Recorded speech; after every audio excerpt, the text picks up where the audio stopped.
Hey, what's up, guys? Welcome to a brand new episode of the RSL Show. I'm the intern, Alex Napolis, joined today by Joshua Clark. Josh, how you doing, man? I've been better. How are you, Alex? Yeah, I've been better, too. Yeah. Isn't it funny how sports can absolutely destroy your mood? Oh, absolutely. I was on a high for the last, 2 months with how well RSL was playing, and then now I'm just kind of slowly coming back to whatever the after of this is. I mean, slowly you didn't come crashing down? Because I feel like I crashed pretty hard. I was trying to stay positive, you know me. I'm trying to stay positive. I'm trying to look on the bright side of what's going on with RSL, but unfortunately this time things are looking rough. Yeah, not great. Not great. Let's kick it off with some Twitter comments, huh? Let's do it. All right, so we asked you guys for your hot takes, essentially. So we're just going to read those, every single one of them. Here we go. First one from Zerk. I'm all for Pablo out. Wow, that started off hot. But we still need the rest of the season to determine that. Next two matches should be easy. That's famous last words. But not too confident because of our recent performances. IDK the Andres Gomez Insta story, but seems concerning, well, for me at least. We need to turn things around. I agree. I'm not sure if I'm all for a Pablo out yet. However, these next two games on paper should be winnable. But Andres Gomez is an interesting topic, and I think we'll get into that in a second. But going on to the next one, we got Chris Farnes. Real weren't good while the EPL was going on, and now that it's starting up again, they went back to their struggles. So I suppose it's okay with me that we're sucking right now because I can just focus on Liverpool. Is that really what you want to focus on, though? Anyway. Thank you, Chris Farnes. Travis Anderson. Lineups were a big factor on the last few matches.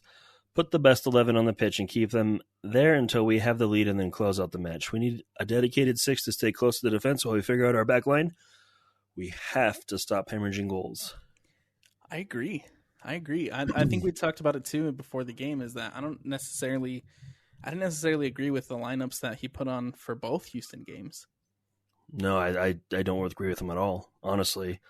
As far as the dedicated 6, though, I thought Palacio did a great job. A lot better in the second game. I think in the first one, yes. I think in the game at Houston, he kind of struggled a bit, but so did most of the team. And then on Saturday, he looked a lot better. Yep, I'm very excited for him. Absolutely. Andrew Lord, the RSL roster isn't perfect, but we should be way beyond one player away from ruin mode. Only exception is if Chicho was the hurt player. Mastroeni has the rest of the year to prove that he can win without Pablo Ruiz, a great player, but shouldn't be so irreplaceable. 100% agreed. And I think we tweeted about this, and we talked about this a lot too during the game, is I just refuse to believe that we are that poor without Pablo Ruiz. Absolutely, especially because the last few years, I mean, there were times that people didn't want him on the field, period. It right? does seem to kind of like fluctuate. Like when he's not performing, when he's in like a poor run, RSL's in a poor run. And then when he's doing really, really good, hence the last couple months, RSL seems to like tick up right at that same time. I don't know if it correlates that much, but regardless, we can't have a tactic that purely relies on one player like that. But we'll talk about that more too later on. All right, David Dillman, does RSL need to switch the formation? How would y'all feel about playing Luna in a 10 again and moving back to a 4-2-3-1 now that Luna is cooking and Chicho is here? Yes. Please. Absolutely. I think it's needed after what we've seen over the course of the last two games. It's so needed.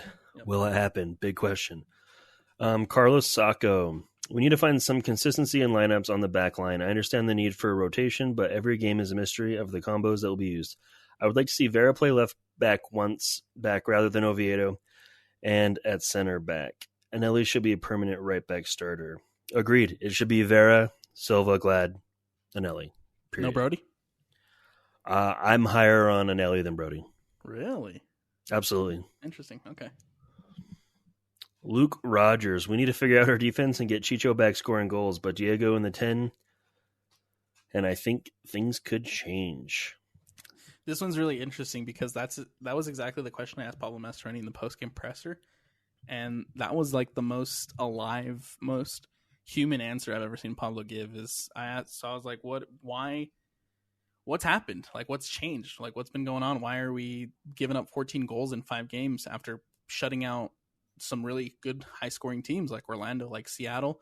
Mm-hmm. And he said it's more than he doesn't obviously just want to put it on Pablo, because he says it's more than that, and it's just he talked about the complete lack of confidence right now that backline has, and that they've had since that kind of tough outing against Monterrey. We'll get into that. Yeah. How do you go from competing, right, doing very well, hanging in there with the big guys, to completely losing confidence over the course of 1.5 games, right? Obviously, we're farther into it than that, but are you really telling me LAFC and Pablo getting out completely destroyed the confidence of the guys? Like, I have a really hard time buying that, but here we are. From what I guess from what it sounded like to me, and from what he was kind of talking about on Saturday, was that they went into LA with so full of confidence. They felt like they were going to go get a result at the break. They were still not playing a bad game. They were still doing very well, holding them to 0-0 at LAFC. And so they had a lot of confidence going into that second half, and they just completely fell apart. They recognize that. Pablo recognizes that. They did not play a good second half in that one. And I think getting knocked out of that tournament at LAFC in a game where they were going in super confident, thinking that they could win, obviously affected them in a negative way. And then to not play in between that game and the Open Cup game, to not have I think we talked about it in the last podcast, is to have that kind of LA Galaxy game in the middle to boost that confidence to go out and get a big win. We didn't get that because it got rescheduled, obviously. And then so to go straight from an elimination to that, there's just no way to build that confidence back up. And then you get what you saw on Saturday, which was just a team who lacked confidence, who lacked conviction at home, who lacked pretty much everything. Let's be real. Absolutely. Jaden Sylvester, please put Luna in the midfield with Ojeda. Maybe go back to the diamond formation like the good old days. Also, I like Palacio, and it seems like he's a solid player, but whenever he plays, we lose.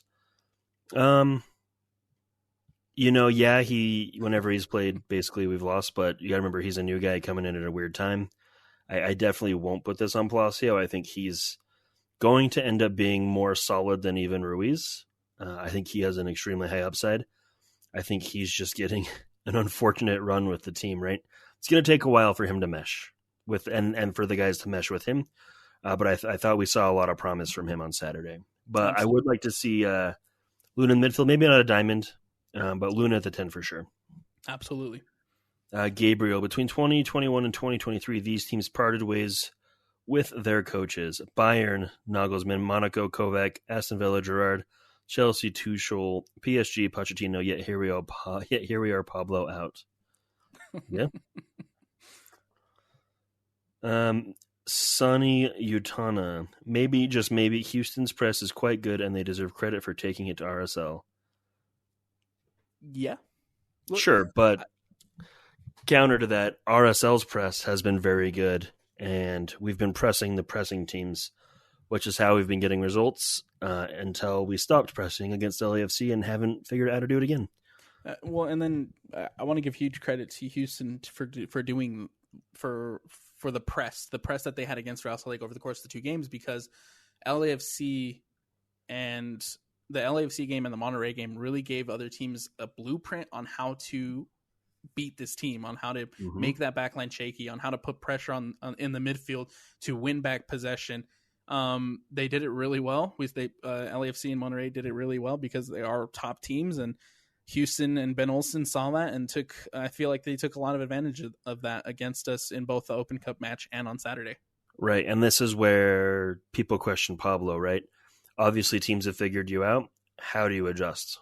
And that's what we're all waiting to see. 100%. And honestly, for the Pablo out crowd, I'm fine if you're on that train, right? I'm not quite there yet. But I need to see if he can adjust, right? If he can pull us out of this nosedive. Anyway, Devin Stelter. Couldn't have imagined a worse result on Saturday. Starting to look like LAFC and the first Houston game weren't blips.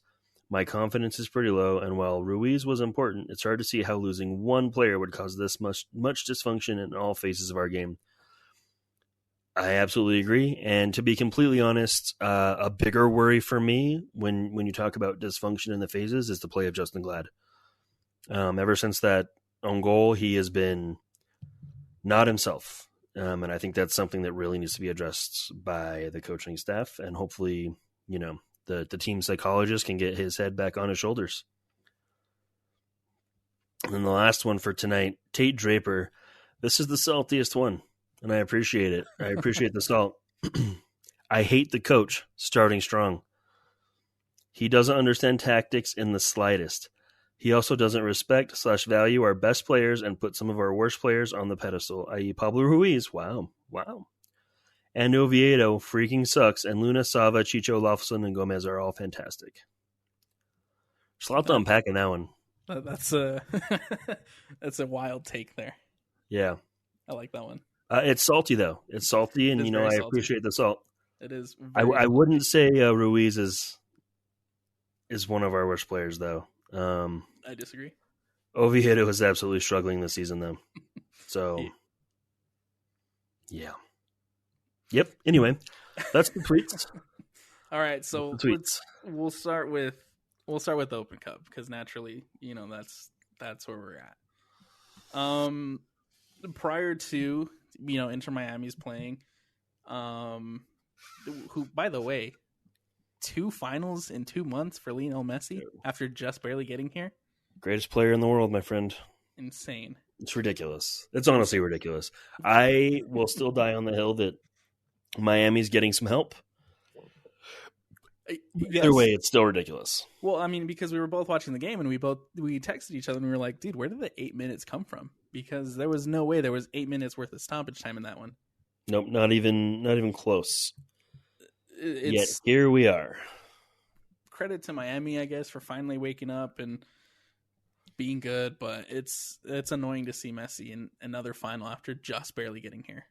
You know what? It's less annoying to see Messi in the final than it is to see like Yedlin and like some of their quote unquote fans, right? Like, oh, yeah, we're the best team in the world. No, you're just lucky for a season and a half. Okay, carry on. Dude, I forget Yedlin plays for that team. It's a lot of players who could play for that team because the team is not that great. Anyway. Okay, so Open Cup match. We go down to Houston. Arsenal comes out with a pretty strong 11 considering the circumstances, right? You got McMath in goal. You got Nelly, Glad, Vera, Brody. In the midfield, Savarino, Ojeda, Loffelson, Luna. And then up top, Krylak and Chicho Arango. Yep. Looking at that lineup, what do you think? The question marks there were Krylak and Loffelson for me. I fully expected Palacio to get the 90 in this one. And then I don't know why we're messing with the chemistry of Moose and Danny. Danny and Moose. Moose and Chicho. But overall, that's a very strong lineup that should take care of Houston Dynamo. I absolutely agree. And I think we've come to the point where we've established that our best pairing right now up top is Danny and Chicho, which is really interesting in a game where you go in, you have to win in order to advance, and you decide to go roll out Damir Krylak and Chicho Arango, which, again, no disrespect to Damir, but those were the two guys coming into this one in form, the top goal scorers, and playing really well together. Well, and let's also remember that the type of striker Chicho is, right? He's a poacher. Absolutely. Damir is kind of the same. They're both target men. Mm-hmm. So why are we playing 2 target men together, right? It's weird. I think it really works. I think it really works out that Musovski and Chicho play well together because Chicho is kind of more of that poacher, that target man, that guy that you want to have inside the box, whereas and occupying center backs, whereas Danny uses that speed to get in behind, and it's worked out really well. We saw it against Leon, where Leon was completely marking Chicho Arango, completely left Danny Musovski all by himself. Musovski has 2 back-to-back quick goals. It works well. It'd been working well, and then the Amir Krylak gets to start against Houston. Loffelson is a big big scratch to the head. Just because even in moments where you have to rotate a little bit, he hasn't really been getting the start. He's been coming in off the bench a lot more recently. And so it was kind of interesting just to see him get that start alongside Ojeda. But also, you say rotate. We haven't played in 14 days. Well, I mean prior to. Right, but even coming into this game, it felt like he rotated the lineup. True. There was absolutely no need to do so, but I digress. So it starts off not the best. Houston have a lot of good opportunities. RSL isn't really clicking on the final third. And then those last added time of that first half was just terrible. I think it starts with that defensive mistake from Emeka Nelly, who just can't clear the ball. Ends up at Brody, who Brody just whiffs on the clearance, leaves it straight there for Hector Herrera, and Herrera just finds the back of the net, makes it 1-0 right before the break. Which is not when you want to concede. Absolutely not. And it's so interesting. This goal is really interesting to me because you go back to the Monterrey game, you go back to the LAFC game. The team has just been so much more susceptible to conceding goals on mistakes, silly mistakes, right? Not being able to clear the ball out well, not marking the runner into the box on a transition play. It's just been silly mistakes that have caused RSL to concede these goals. And then you see that one where just Andrew Brody just can't connect, just absolutely whiffs the clearance, leaves it there, and now you're trailing 1-0 in a semifinal. Yeah, and that's where it's, you can talk about the confidence because these guys are obviously giving up garbage goals, but that's not Ruiz's fault, right? That this is something that they need to pull themselves out of. Anyway, continue. Absolutely. Later in the second half, Anderson Julio comes in off the bench. He's able to make it 1-1 in the 64th minute. And at this point, RSL is getting, no, actually I have to go back a little bit because Corey Baird scored seconds after Hector Herrera scored to make it 2-0, but then VAR saved RSL. Which was questionable for me. It was very questionable because it's a similar call to what we've talked about in the past with like a player impeding the side of the side of the keeper.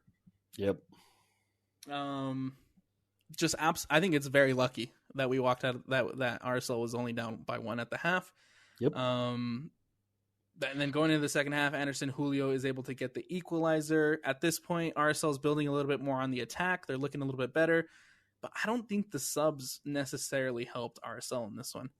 Right, which has been a big knock on Pablo in the past. Absolutely. You bring off you bring off Diego Luna at the halftime, at the break, to put in Andres Gomez. And I don't know what happened to Andres Gomez, but lately he just hasn't seemed like the player he was when he started the season. I would completely agree. Again, confidence is shot. And as a coach, how do you get the confidence back in a younger guy, right? I don't know. But putting him into this situation, I think, did him a disservice. Especially at the half. I think coming in as a sub at the half, that's a weird spot to come in. And I honestly feel like it's a knock on the player coming off as well, unless they're injured. So hated that substitution, to be completely honest with you. Absolutely. I don't think if you were going to bring him in, I don't know if necessarily Luna was the best choice because Luna was, in my eyes, Luna was the best playmaker up to that point. I don't think we saw enough from Savarino in this one. I don't think we saw enough of Savarino on Saturday either. And I think and we'll get into that too, but I think it's Savarino's and Luna's responsibility now to step up and be more of that playmaking role for Real Salt Lake, and I just haven't seen it from Sava over the course of the last couple games. Right. One of those two needs to start finding the ball, to Chicho. And that's just what it is. It's what it is. He's starved. He's starved of service the last couple matches, and people are starting to harp on Chicho, but man, dude barely gets the ball, right? And when he does get the ball, he's dropping deep, and he's not a guy that's going to drop deep and dribble the ball forward. That's not his style. It's not what he's good at. So really to fix RSL, they need to stop bleeding goals, which I don't know where that's coming from because the goals are coming from weird spots. And then they just have to figure out how to get, the ball on Chicho's head in the box. Absolutely. We haven't seen enough. We barely saw it in Houston. before he was subbed off. We barely saw it on Saturday, which he went the full 90 on Saturday for the first time since joining RSL. And then and he did a lot of work defensively as well, which I really appreciated. He absolutely did. I think we really are just missing a feeder right now to Arango because it really was Pablo Ruiz. Pablo Ruiz and Arango really found themselves each other really well. He mentioned it to us on the interview that we did with him, how much he really enjoyed playing with Pablo Ruiz and how they've already connected on the field, and we see the difference in the attack, and we'll get into that too with Saturday's game. But finishing up with the Open Cup, Coco Carrasquilla, 105th minute, puts Houston up top again, conceding in a similar fashion. We're seconds away from going into the break, and this one's in extra time right before the break. Coco Carrasquilla is able to find the back of the net, and now you're trailing 2-1 heading into the final 15 minutes of this one. But I didn't really see much fight from RSL, unfortunately. No, there were glimpses, like maybe some spells of possession, but other than that, it's pathetic, man. Like I'll say it was pathetic. This one was one where there was a lot of empty possession. It was just RSL trying to build an attack, but they couldn't really do anything in the final third. They had the ball near Houston's goalkeeper a lot in that second half of extra time, but it really didn't lead to much. No, there was no sense of, a few weeks ago we would say, even when we're down, you don't feel like we're out. But this game, the second that first goal was conceded, you felt like we were out, right? The second Carrasquilla scored his goal in the 105th, I didn't really have much hope in this one. Not at all. And I know the players' confidence is low, but man, fan confidence is even lower, and that's got to sting. Well, it's just I guess a little bit of a contrast of what we saw earlier versus what we saw in Houston is you go back to the game against Sporting Kansas where you're down 2-0 at the break, but you expected Real Salt Lake to come back. You had that confidence that they were going to come back, and the way they came out in the second half showed you. I mean, within seconds they scored a goal in that second half. There was that confidence there from that team, but we just didn't see it on Wednesday night in that Open Cup match. And with the way they're playing, do you feel like that's coming back ever? You know what I mean? Like it's hard. It's so hard. And that's on the coaching staff to rebuild that confidence and to get back to that point where you were. And honestly, I think a win's just needed, man. I think at this point, it's with 3 points in a bag against Portland, I think that could do it. Yeah, but Portland, they've got to be chomping at the bit. New coach, Savarisi's out. Yep. I mean, it's again RSL finding themselves in yet another trap game. So we'll get into Portland, but I'm not confident. Going back to the Open Cup, Brian Vera, 118th minute, gets what was first a yellow card, and then he gets into the face of Bassi. I think throws an elbow, if I remember right, at Bassi's face. There's a little scrum that happens, and then he gets sent off immediately after he gets his yellow. Pointless VAR review to turn it into a straight red. But Brian Vera sent off in something that I don't think we've seen at RSL in a while. With some fight, some passion? Some fight. Right. I honestly, I know a lot of people are dragging him for this, but I really appreciated it. I know it's stupid. Of course it's stupid. You're getting sent off at that point, but at a certain point when you're on the field and that team's getting in your head, just make sure you make contact. That's terrible. I don't mean that, but it's nice to see a little bit of bite from someone. Everton was that guy. Kyle was that guy. Fabian Espindola was that guy. And I think it's important, right? And I think, obviously I don't want any more red cards, but I hope the guys kind of take a lesson from that, right? Sometimes you got to stick up for yourself. I think that whole Brian Vera play is a little bit of a double-edged sword because on one sense, I agree with you. There needs to be a little bit more passion, a little bit more fight from the players. But at the same time, I think that was just 118 minutes of pure frustration that led up to that point. Houston players were in RSL's head all night long. You're now trailing. You're literally minutes away from elimination. The way I see it, it's just a pure act of frustration, a pure act of we're out, so I'm going to go for somebody, and start something. And there's I don't know. I think there's a way to do it, and I don't know if I necessarily agree that was the right way to do it. It was the most entertaining part of the game, and I'll take it. For sure. Literally minutes after that, seconds after the review, the VAR review, Caicedo scores, makes it 3-1, basically eliminates RSL, and we're out. Not only are we out of the Open Cup, not only do we miss a chance of playing Lionel Messi in Sandy at America First, but I think the most important thing that we missed out on was the automatic qualifier for CONCACAF Champions Cup. Yep. As Trey said, we got to do things the hard way, apparently, right? A win against a Houston team that, let's be real, up until they beat Portland right before they beat us, has been abysmal. Agreed. And we gave it up to an abysmal team. I think coming into we let them get it. We let them get in our heads. Honestly, that's the biggest thing, and it showed Saturday as well. Yep, I think they 100% won the mental game. I mean, first of all, you're coming to this one a little bit beat up because of what happened at LAFC. You're already coming in with a little bit of a knock on the confidence. And I think Houston 110% took advantage of that. We saw it in the Brian Vera situation. We saw it throughout the field, is that those players were getting in RSL's head, and it did not help at all. Nope. But how do you, this is one of those that I hope, come playoff time, we draw Houston and can somehow get in their heads and turn the tables. It's how rivalries are made, really. But anyway, should we move on to Saturday? Moving on to Saturday. Coming into this one, I mean, we both walked into the stadium, and I felt good up until maybe the lineups came out, and then I was like, oh, I don't know, man. Yep. Let's go through the lineup. Starting 11, Gavin Beavers in goal, which I like. Fine. I like that move.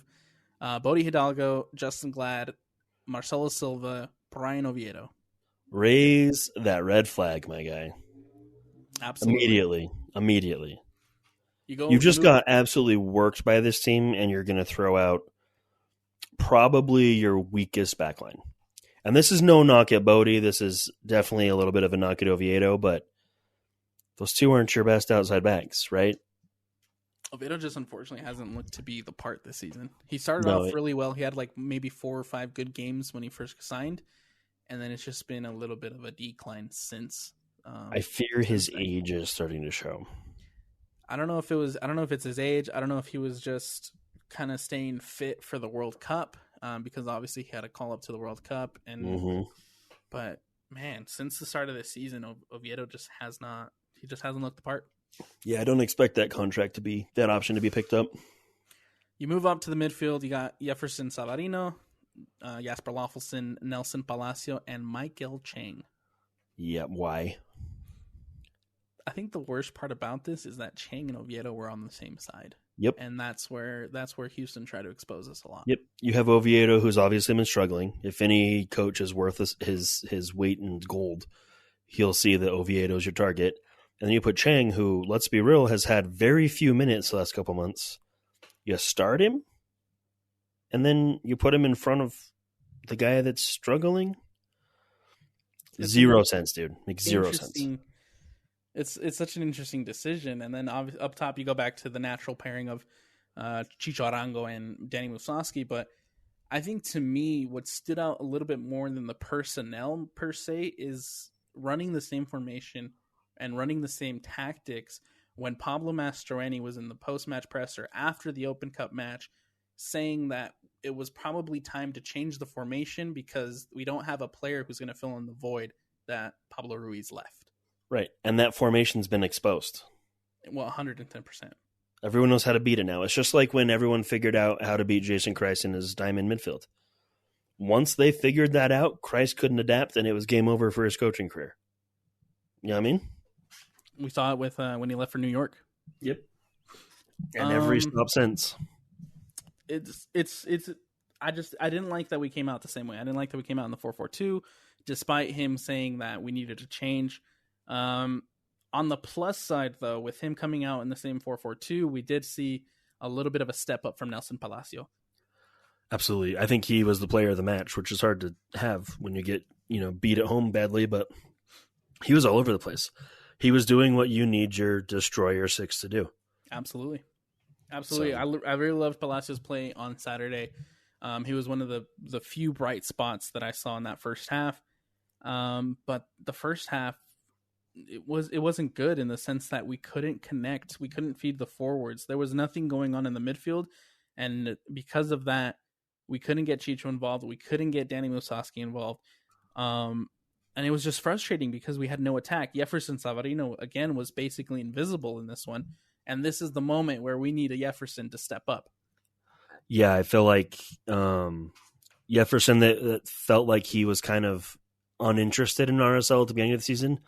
That Jefferson's back, I feel like. Still one of the best players on the field, but he's not leading by example for me, right? He should be demanding the ball. He should be, trying to make things happen. Kind of like, I'm not going to say it, never mind. But yeah, very frustrating. And if you look at the heat map or the passing lanes for the first half, it literally along the back line and then up the wing. And that was literally it. There was a black hole in the middle of the field and up top. There was no passing. There was no passing to Lawfulson. There was no passing to Palacio. There was no passing to Orango. And there was no passing to Danny Musaski. That's how as abysmal that attack was in that first half. Yeah, horrible game. And, the stands are full. It's a very, very full game, and that's what we get at home. Well, and then, troubling.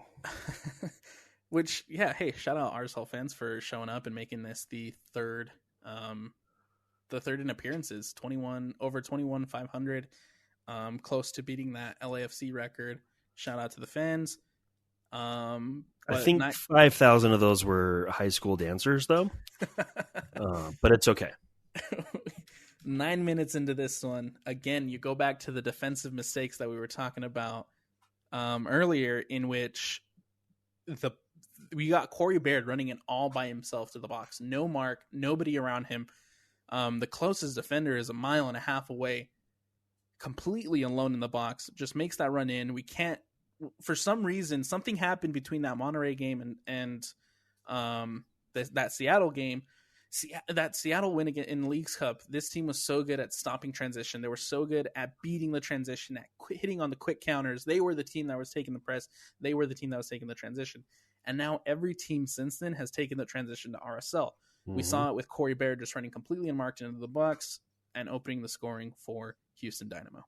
And of all guys, of all ex-players to score, listen here, of all ex-RSL players to score against RSL, the last one I want scoring against us is Corey Baird. I didn't like his celebration. No, and you know what? I understand why he celebrated, right? Sure. He basically got booed out of town. Yeah. And then failed at LAFC. Yep. And is having a mediocre year at Houston, right? Good for him.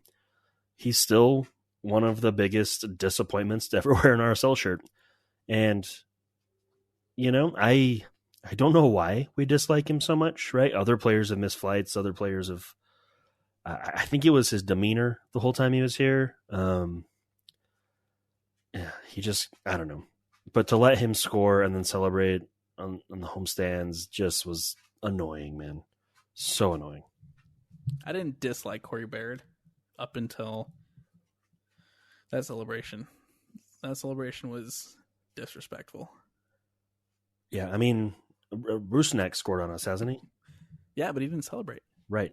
And Rusnak got absolutely booed out of the stadium twice. Yep. And him not celebrating bought a lot of goodwill back. Being a professional, he doesn't get booed anymore. He gets a little bit here and there. But, if you were to say, hey, everyone, Albert Rusnak's coming back on a free, I think people would take him. If you were to say we've traded for Corey Baird or he's coming here on a free, people would not be happy. Yep. And that's big, right? I agree. So Corey Baird, man. Yeah, he scores 9 minutes in. defensively, again, just committing these silly mistakes, not able to stop the transition. And then speaking of defensive mistakes, you go to the second goal, Bro. where Brian Oviedo, the rest of the defense steps up. You have Hidalgo, you got Glad, you got Marcelo Silva stepping up to make sure that those players are offside when that ball whips in. And Oviedo notices like 3 seconds too late, moves up when the ball's already kicked, and Daniel Steres is all by himself in the box to just poke a head over Gavin Beavers. Ridiculous, dude. Talk about a failed offside trap. Oh, bro. Beyond failure, right? Like, that's one of those that gets you benched. That gets you subbed out immediately, right? In club soccer or high school or whatever. But, like, you really have to take ownership of that. And you really have to feel... I don't know, man. You just go back to the silly mistakes in which RSL has been conceding all these goals. You can clearly see in the replay where Oviedo like looks over his shoulder and sees that he's the last guy and that everybody else has already stepped up to make sure that that offside trap is set. And he tries to hurry, but I mean, by then it's just too late. Yeah, and it's unfortunate. And it's, you can make the argument that Beto, dude, it's driving me nuts. You can make the argument that, he hasn't had a lot of time or, the communication was bad or whatever, but like we haven't had this issue all year long, right? Everyone knows the offside trap. They know what you're supposed to do. That's defense 101. He was just caught ball watching and hanging out. And that's 100% absolutely unacceptable when your team is, at the lowest point of the season, I'll say. And so now we're 2-0 down, 30th minute. We go into the break.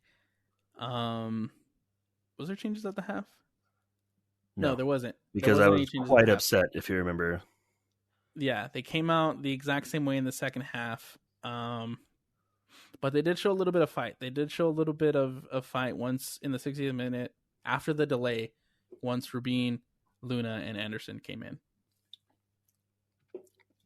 I agree, but I think, like a lot of Pablo's changes, this is one of those times where I was complaining about Luna coming off at half.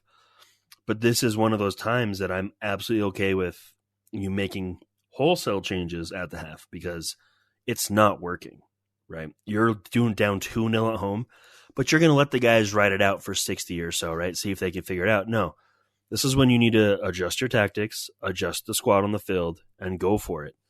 Otherwise, it turns into too little too late. And I think too little too late in this one it was for RSL. Oh, absolutely. Because you come back from the weather delay, you show that little bit of fight, that little bit of character. You have a couple of good opportunities, and then again, just on the transition.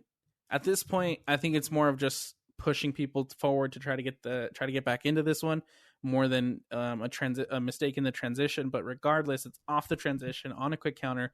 Garaskia just gets in behind the defense. He's 1-on-1 with Gavin, finds the back of the net. And at that point, it's over. Absolutely. Yep.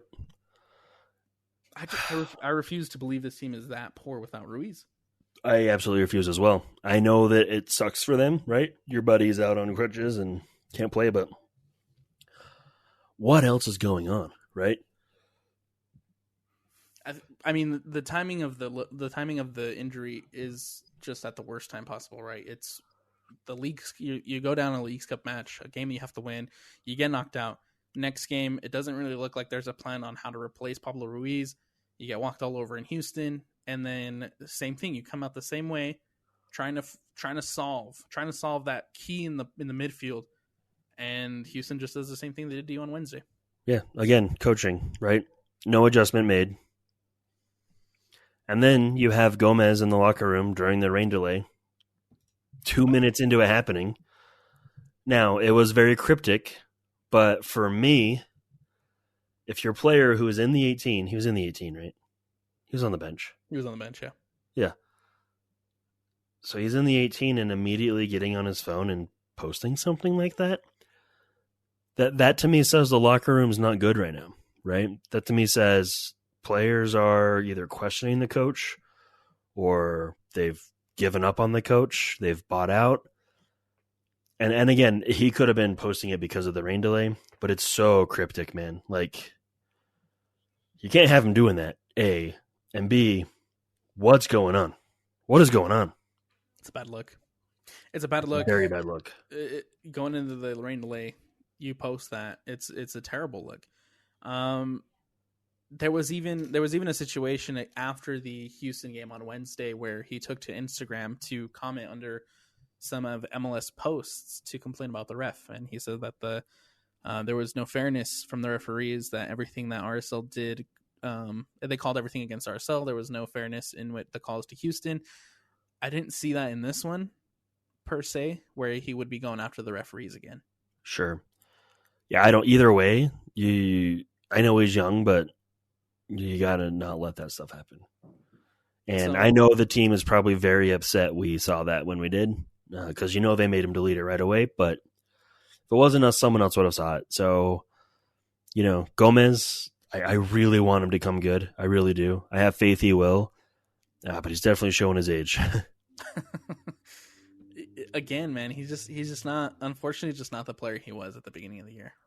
No, but again, young guy, he lost his spot to Luna, essentially, who's killing it. So it's going to happen. But again, switching formation could really alleviate some of that weird congestion we have on the wings. So yeah, let's get into it. What does RSL need to do to solve the crisis? Obviously, I think confidence. They need a big boost of confidence. They need to go out to Portland and get a win. However, I think in order to do that, you have to switch things up tactically. Right. You can't just be like, oh, we got to win and everything will be fine. Yeah. Right. You have to, as a coaching staff, as a team, figure out how to get yourself in the best possible position to get that win.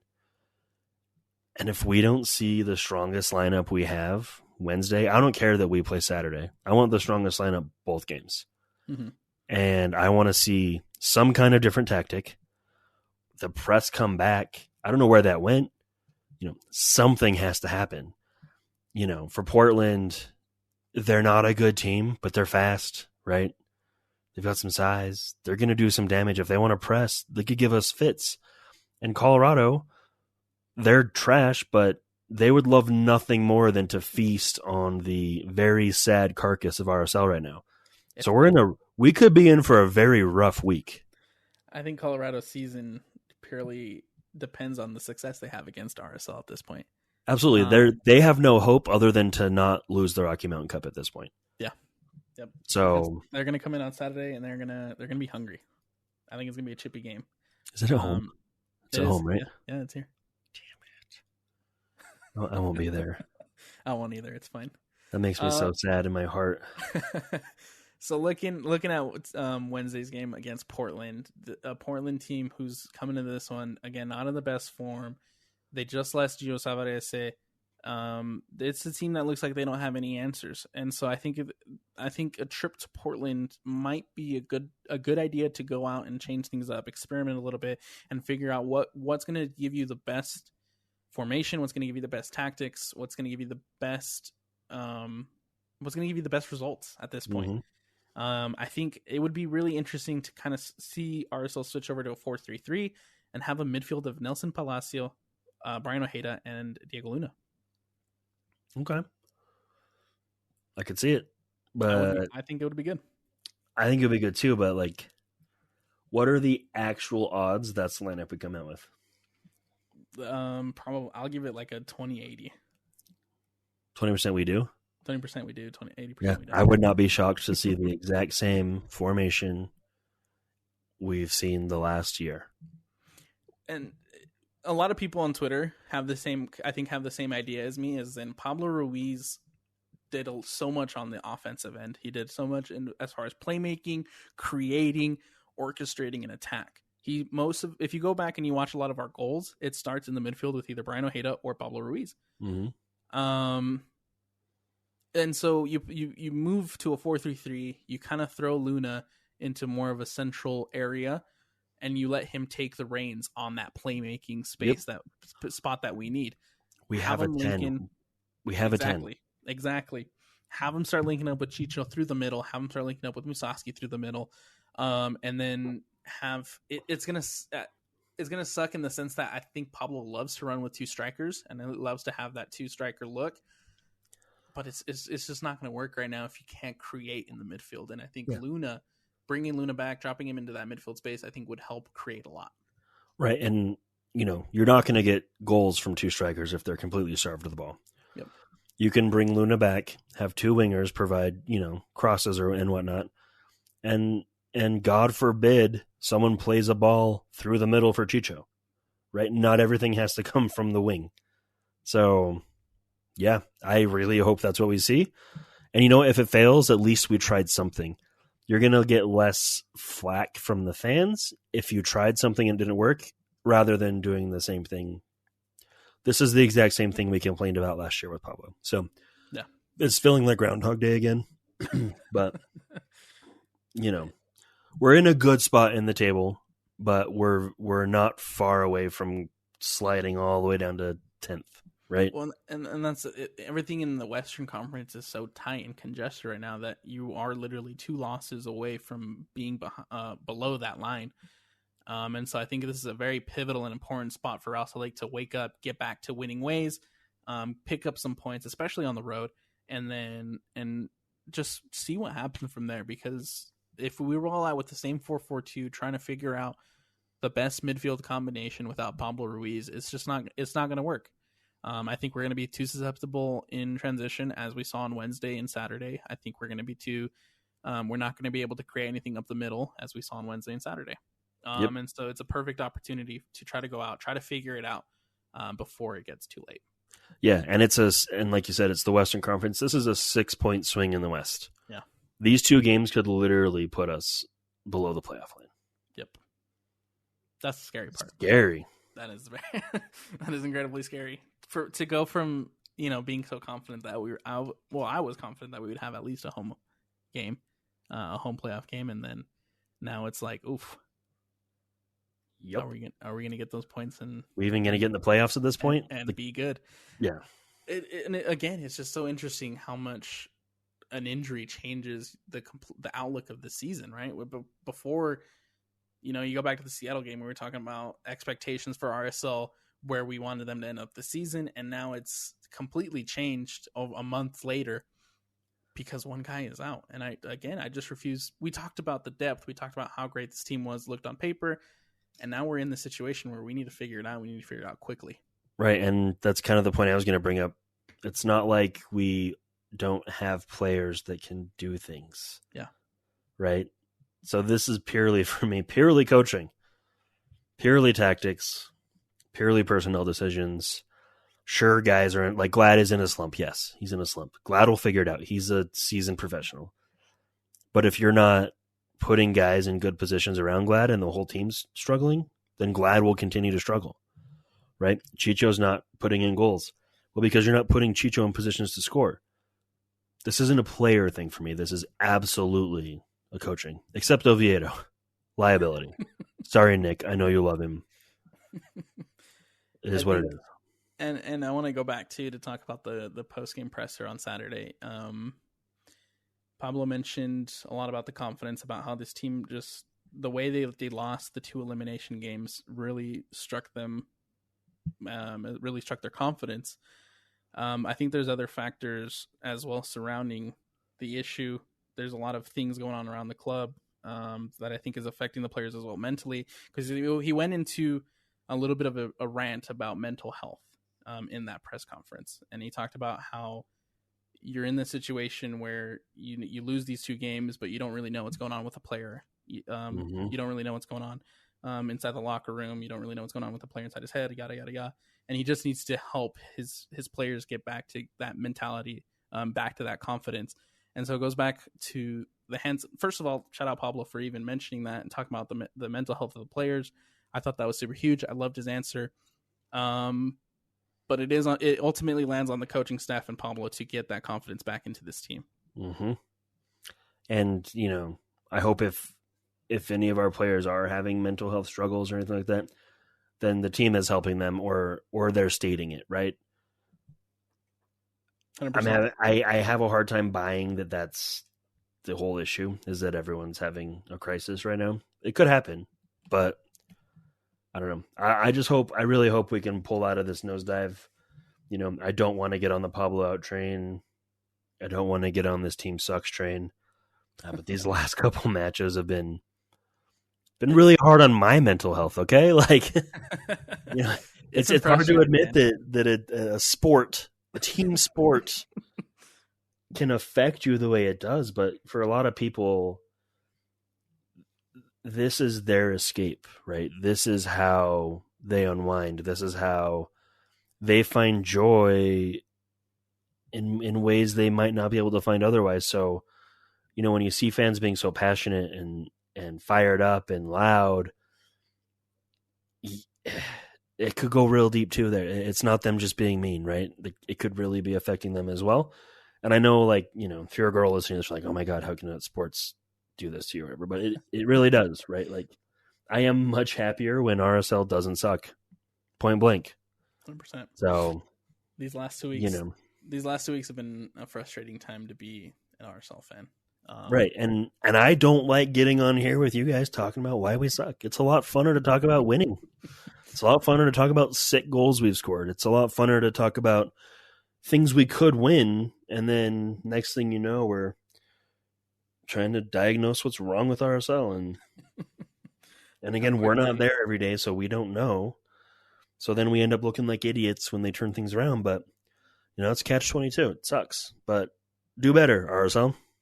Hey, they made us eat crow already a couple times this season, and so I'm just hoping it happens again. I hope they go out. This is what happens. They make us eat crow, and then we're right again. So it's just this back and forth, Saturday night, 8:30 p.m., RSL taking on the Portland Timbers at Providence Park.